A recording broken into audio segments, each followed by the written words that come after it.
नमस्कार दोस्तों, business mind में आपका स्वागत है। हम स्टार्ट करने जा रहे हैं आज के करंट अफेयर्स। स्टार्ट करते हैं नेशनल न्यूज से। केंद्रीय मंत्री पीयूष गोयल ने कहा, गेहूं, चावल, चीनी और प्याज पर निर्यात प्रतिबंध हटाने की सरकार की कोई योजना नहीं है। ये हैं पीयूष गोयल जी। सरकार ने घरेलू बाजार में आवश्यक वस्तुओं की कीमतों को नियंत्रित करने के लिए आयात पर प्रतिबंध लगा दिया गया था। हालांकि सरकार मित्र देशों की खाद्य सुरक्षा आवश्यकताओं को ध्यान में भी रख रही है और इंडोनेशिया, सेनेगल, जाम्बिया को चावल का निर्यात किया गया है। भारत ने मई 2022 में गेहूं के निर्यात पर प्रतिबंध लगा दिया था। गैर बासमती चावल के निर्यात पर जुलाई 2022 से प्रतिबंध लगाया गया था। चीनी के निर्यात पर अक्टूबर 2023 के बाद भी प्रतिबंध जारी रखा गया है। देश के पश्चिम उत्तर के मैदानी भागों में अगले 4 दिनों में भीषण ठंड की संभावना है। मौसम विभाग ने पश्चिम उत्तर भारत में मैदानी क्षेत्रों में अगले 4 दिन तक भीषण शीतलहर और घना कोहरा छाए रहने की संभावना व्यक्त की है। पंजाब, हरियाणा, दिल्ली, उत्तर प्रदेश, उत्तरी राजस्थान में कल रात घना कोहरा छाया रहा। आज सुबह अमृतसर, चंडीगढ़, पटियाला, अंबाला, गंगानगर, लखनऊ, दिल्ली के पालम तथा सफदरजंग में दृश्यता शून्य रही। दृश्यता मतलब विजिबिलिटी। जिनको नहीं पता इंग्लिश में काफ़ी चीज़ें होती हैं जो इंग्लिश में पता होती हैं लेकिन हिंदी में नहीं पता होते, यानी कि दिख नहीं रहा था, दिख ही नहीं रहा, शून्य दृष्टि है। विदेश मंत्री सुब्रमण्यम जयशंकर आज ईरान की 2 दिन की यात्रा पर। विदेश मंत्री डॉक्टर सुब्रमण्यम जयशंकर आज से 2 दिन की ईरान की यात्रा पर होंगे। वे ईरान के विदेश मंत्री डॉक्टर हुसैन आमिर अब्दुल्लाहियान से मुलाकात कर द्विपक्षीय, क्षेत्रीय और वैश्विक मुद्दों पर चर्चा करेंगे। विदेश मंत्रालय ने एक बयान में कहा, दोनों पक्षों के बीच राजनीतिक सहयोग, कनेक्टिविटी संबंधी पहल और लोगों के बीच संपर्क के मुद्दों पर प्रमुखता से चर्चा होगी। संसद सुरक्षा चूक मामले में 6 अभियुक्तों को 27 जनवरी तक न्यायिक हिरासत में भेजा गया है।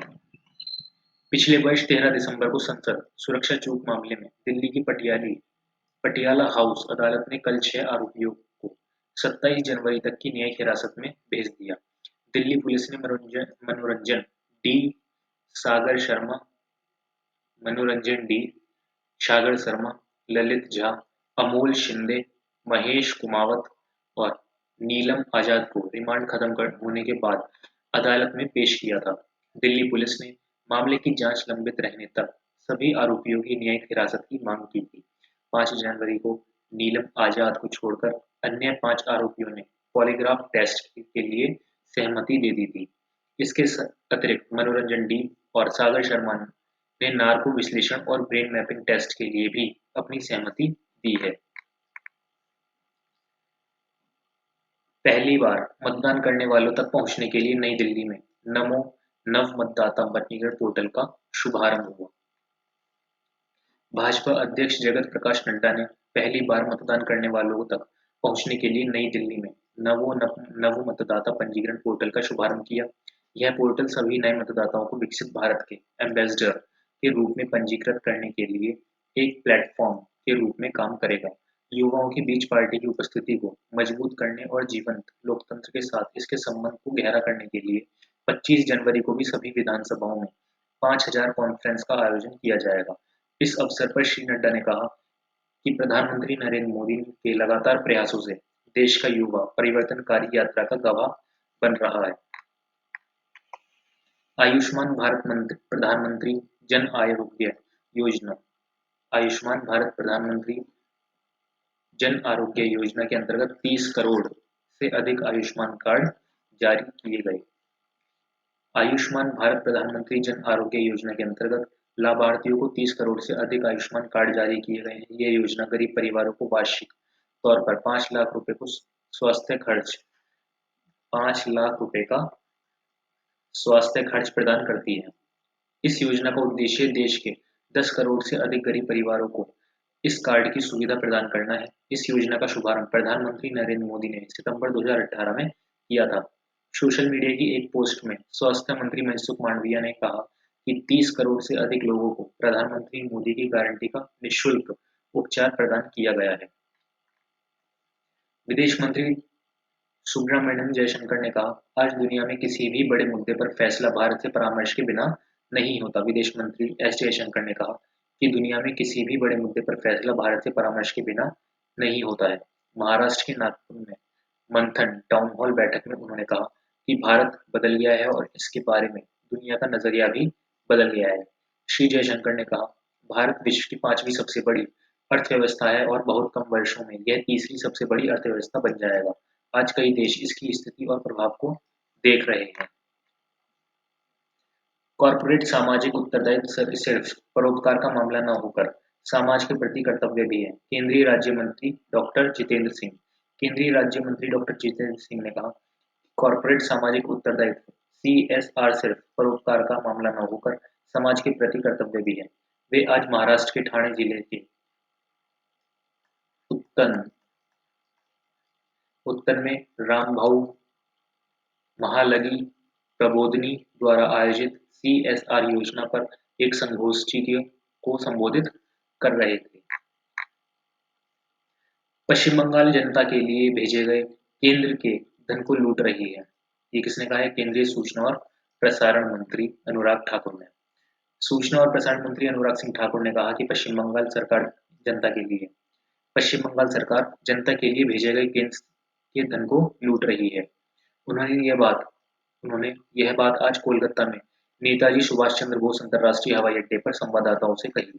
श्री ठाकुर आज उद्यमियों के साथ एक बैठक में शामिल हुए। विश्व हिंदू परिषद और राम मंदिर निर्माण समिति ने राष्ट्रपति द्रौपदी मुर्मू को अयोध्या में प्राण प्रतिष्ठा समारोह में शामिल होने का निमंत्रण भेजा।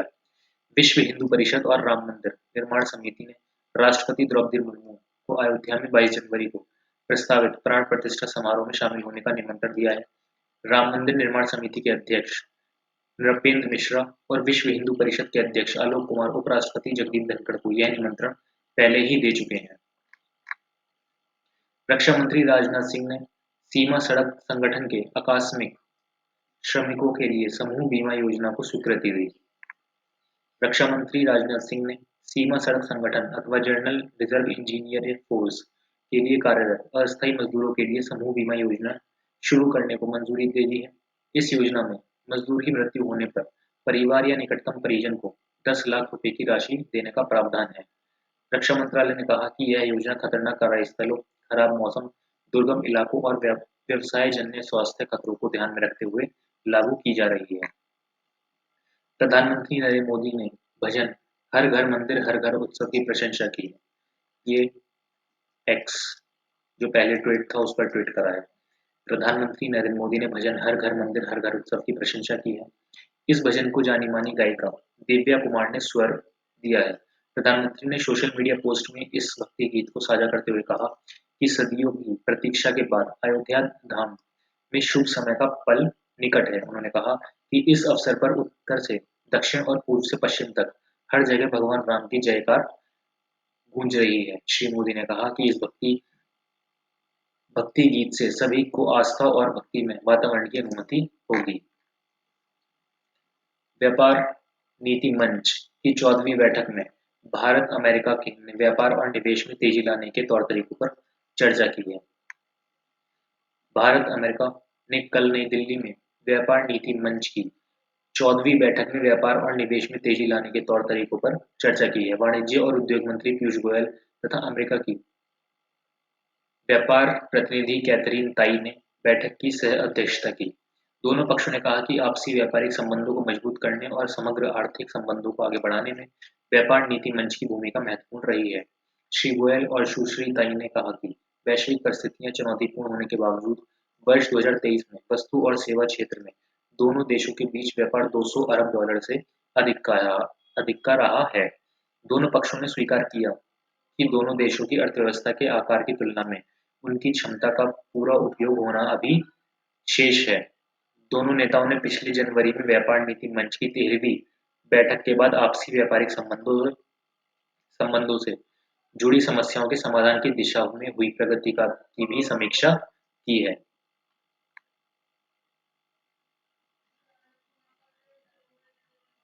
इंटरनेशनल न्यूज, अंतरराष्ट्रीय खबरें। आवास संकट के बीच कनाडा आने वाले छात्रों की संख्या पर अंकुश लगाने पर कनाडा कर रहा है विचार। कनाडा अपने यहाँ आने वाले विद्यार्थियों की संख्या सीमित करने पर विचार कर रहा है। आप्रवासन मंत्री मार्क मिलर ने आवास के बढ़ते संकट के बीच कल यह घोषणा की है। कनाडा की अर्थव्यवस्था में प्रवासियों का महत्वपूर्ण योगदान है। सरकार का मानना है कि प्रवासियों और दूसरे देशों के विद्यार्थियों की बढ़ती संख्या के कारण ही आवास का संकट बढ़ रहा है। महंगाई के कारण कनाडा में निर्माण कार्य धीमा है, जबकि मकानों की मांग बढ़ रही है। सरकारी आंकड़े के अनुसार कनाडा में विदेशी विद्यार्थियों की संख्या 8 लाख से अधिक है। अमेरिका में भगवान राम के बड़े-बड़े पोस्टर और बोर्ड लगाए गए हैं। अयोध्या में 22 जनवरी को राम मंदिर में प्राण प्रतिष्ठा अनुष्ठान से पहले दुनिया भर में चल रहे आयोजनों और समारोह के बीच अमेरिका में भगवान राम के बड़े-बड़े पोस्टर्स और बोर्ड लगाए गए हैं।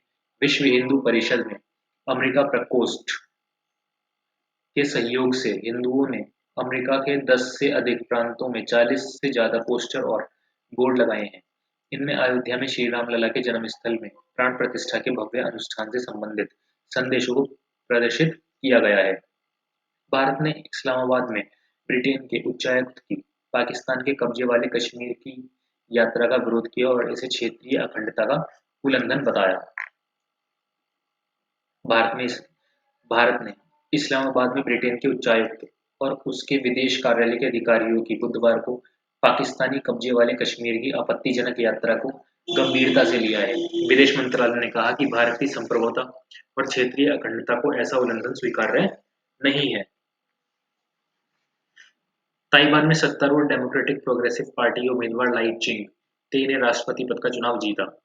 ताइवान में डेमोक्रेटिक प्रोग्रेसिव पार्टी के उम्मीदवार लाई चिंग-ते ने बहुप्रतीक्षित बहुप्रतीक्षित राष्ट्रपति चुनाव में जीत हासिल की है। उनका अगला राष्ट्रपति बनना तय है। ताइवान के राष्ट्रपति के रूप 2016 के बाद से त्साई इंग-वेन के 2 कार्यकाल पूरा करने के बाद इस पार्टी की यह तीसरी ऐतिहासिक जीत है। नेपाल के लुम्बानी प्रांत में राप्ती नदी में एक बस के गिर जाने से 2 भारतीयों समेत कम से कम 12 लोगों की मौत हो गई और कुछ नहीं है। नेपाल के लुम्बानी प्रांत में राप्ती नदी में एक बस गिर जाने से 2 भारतीयों समेत कम से कम 12 लोगों की मौत हो गई और 23 घायल हो गए। समाचार के अनुसार दुर्घटना कल देर रात उस समय हुई जब यह बस नेपालगंज से काठमांडू जा रही थी। इस बस का बाहुलबंग में राप्ती पुल पर संतुलन बिगड़ गया और यह नदी में गिर गई। दूसरा अंतर्राष्ट्रीय आयुष सम्मेलन और प्रदर्शनी आज दुबई के वर्ल्ड ट्रेड सेंटर में आरंभ हुई। दूसरा अंतर्राष्ट्रीय आयुष सम्मेलन और प्रदर्शनी आज दुबई के वर्ल्ड ट्रेड सेंटर में आरंभ हुई। इसका आयोजन विज्ञान भारत मंच और आयुष मंत्रालय ने किया है। 3 दिन का ये आयोजन 15 जनवरी तक चलेगा और यह है आयुष, आयुर्वेद, योग, यूनानी सिद्ध और होम्योपैथी चिकित्सा पद्धति को विश्वसनीय स्वास्थ्य देखभाल प्रणाली के रूप में प्रस्तुत करेगा। ब्रिटेन के प्रधानमंत्री ने यूक्रेन को 2.5 अरब पाउंड की सैन्य सहायता देने की घोषणा की है। ब्रिटेन के प्रधानमंत्री ऋषि सुनक ने कल अचानक यूक्रेन का दौरा कर यूक्रेन को 2.5 अरब पाउंड की सैन्य सहायता देने की घोषणा की है। श्री सुनक ने राष्ट्रपति व्लादिमीर जेलेंस्की से मुलाकात की और सुरक्षा सहयोग संबंधी एक समझौते पर हस्ताक्षर किए। इस समझौते के अनुसार यूक्रेन पर रूस का हमला फिर होने की स्थिति में ब्रिटेन यूक्रेन को आत्मरक्षा के लिए तुरंत सहायता देगा। इस बीच रूस की सुरक्षा परिषद के उपाध्यक्ष और पूर्व राष्ट्रपति दमित्री मेदवेदेव ने आगाह किया कि यदि ब्रिटेन यूक्रेन में कोई सैन्य टुकड़ी तैनात करता है तो इसे रूस के खिलाफ युद्ध की घोषणा माना जाएगा। फ्रांस के राष्ट्रपति के राजनयिक सलाहकार ने विदेश मंत्री डॉ. सुब्रमण्यम जयशंकर से मुलाकात की है। फ्रांस के राष्ट्रपति के राजनयिक सलाहकार एनुअल बॉन ने आज नई दिल्ली में विदेश मंत्री डॉ. सुब्रमण्यम जयशंकर से मुलाकात की। डॉ. जयशंकर ने एक सोशल मीडिया पोस्ट में कहा कि विभिन्न मुद्दों पर भारत और फ्रांस के विचार समान हैं। इसके अलावा वैश्विक घटनाक्रम के बारे में दोनों ही देश चिंतित हैं। विदेश मंत्री ने कहा कि वे गणतंत्र दिवस 2024 के लिए राष्ट्रपति एनुअल मैक्रॉन की भारत की राज्य यात्रा का इंतजार कर रहे हैं। श्री बॉन ने आज राष्ट्रीय सुरक्षा सलाहकार अजीत डोभाल से भी मुलाकात की है। अब आ जाते हैं हम स्टेट न्यूज यानी कि राज्य समाचार पर। हैदराबाद विजयवाड़ा राष्ट्रीय राजमार्ग पर भारी भीड़ के कारण टोल प्लाजा पर यातायात में गतिरोध उत्पन्न हुआ। हैदराबाद विजयवाड़ा राष्ट्रीय राजमार्ग पर कल भारी भीड़ के कारण टोल प्लाजा पर यातायात में गतिरोध उत्पन्न हुआ। संक्रांति पर्व और सप्ताहांत के अवकाश के कारण लोगों के हैदराबाद से अलग-अलग स्थानों के लिए यात्रा के कारण यह गतिरोध उत्पन्न हुआ। राज्य सड़क परिवहन निगम और दक्षिण मध्य रेलवे ने यात्रियों की संख्या में बढ़ोतरी को देखते हुए अतिरिक्त सेवाएं उपलब्ध कराई। उत्तर प्रदेश में सभी मंदिरों और धार्मिक स्थलों पर व्यापक स्वच्छता अभियान शुरू किया गया है। अयोध्या में रामलला विराजमान की प्राण प्रतिष्ठा में अब केवल 9 दिन शेष हैं। इस अवसर पर आज पूरे उत्तर प्रदेश में सभी मंदिरों और धार्मिक स्थलों पर व्यापक स्वच्छता अभियान चलाया जा रहा है। प्रधानमंत्री नरेंद्र मोदी ने देशवासियों से आज अपने नजदीकी मंदिरों और धार्मिक स्थलों पर स्वच्छता अभियान में सहभागी बनने की अपील की है। महाराष्ट्र में पुणे नगर निगम पूरे शहर में 82 यानी कि 82 ई चार्जिंग स्टेशन स्थापित कर रहा है। महाराष्ट्र में बैटरी चलित वाहनों की संख्या बढ़ने के लिए पुणे नगर निगम पूरे शहर में 82 ई चार्जिंग स्टेशन स्थापित कर रहा है। इनमें से 21 चार्जिंग स्टेशनों का निगम के आयुक्त विक्रम कुमार ने कल उद्घाटन किया। इन चार्जिंग स्टेशनों का निर्माण पुणे नगर निगम की जमीन पर निजी कंपनियों द्वारा सार्वजनिक निजी भागीदारी के आधार पर किया गया है। असम में आज फसल कटाई का त्योहार माघ बिहू मनाया जा रहा है। असम में आज फसल कटाई का त्योहार माघ बिहू मनाया जा रहा है। इसे भोगाली बिहू और मगोड़दोमाही भी कहा जाता है। इस त्योहार को तमिलनाडु में पोंगल, पंजाब में लोहड़ी और देश के उत्तरी राज्यों में मकर संक्रांति के नाम से जाना जाता है। यह वर्ष का पहला पर्व है जो सर्दियों में फसल कटाई का उत्सव मनाने और पूरे वर्ष में समृद्धि की प्रार्थना करने के लिए विभिन्न समुदायों को जोड़ता है। माघ बिहू के दिन लोग सुबह स्नान करके धार्मिक अनुष्ठान करते हैं और एक दूसरे को भोजन तथा मिठाइयों का वितरण करते हैं। असम में बिहू पर्व 2 दिन मनाया जाता है।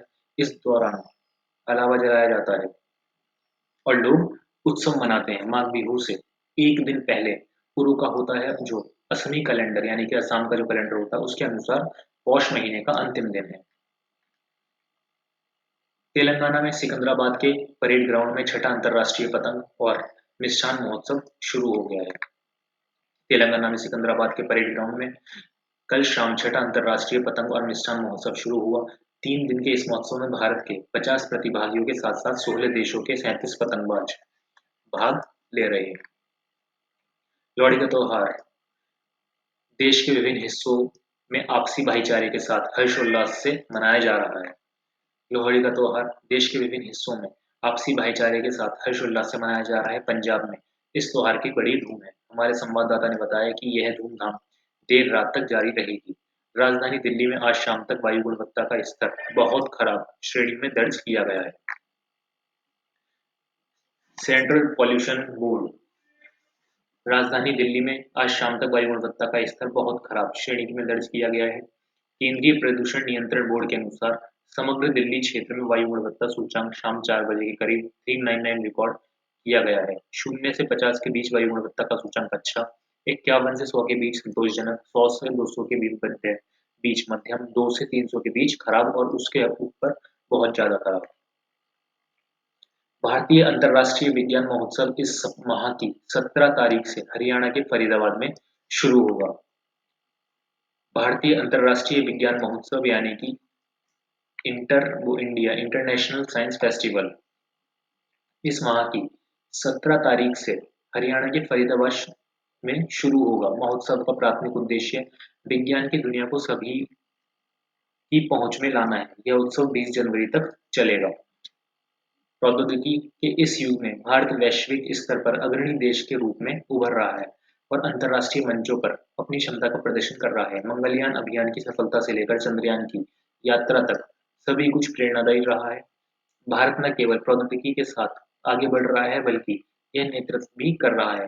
सभी विद्यालय और महाविद्यालय विज्ञान महोत्सव में जाने के लिए सोमवार तक पंजीकरण करा सकते हैं। लद्दाख में अभूतपूर्व ढंग से सूखा बना हुआ है जबकि कारगिल में तापमान सामान्य से अधिक है।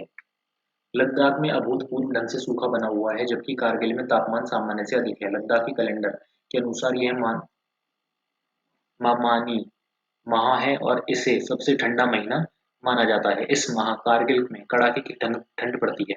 सामान्य तौर पर मामानी माह में तापमान 0 से नीचे 19 डिग्री सेल्सियस से लेकर 0 से नीचे 35 डिग्री सेल्सियस तक जाता है, लेकिन इस माह न्यूनतम तापमान सिर्फ 0 से नीचे 10.6 डिग्री सेल्सियस दर्ज किया गया। हाल ही के वर्षों में हिमपात में गिरावट देखी जा रही है और इस वर्ष असाधारण रूप से सूखा है।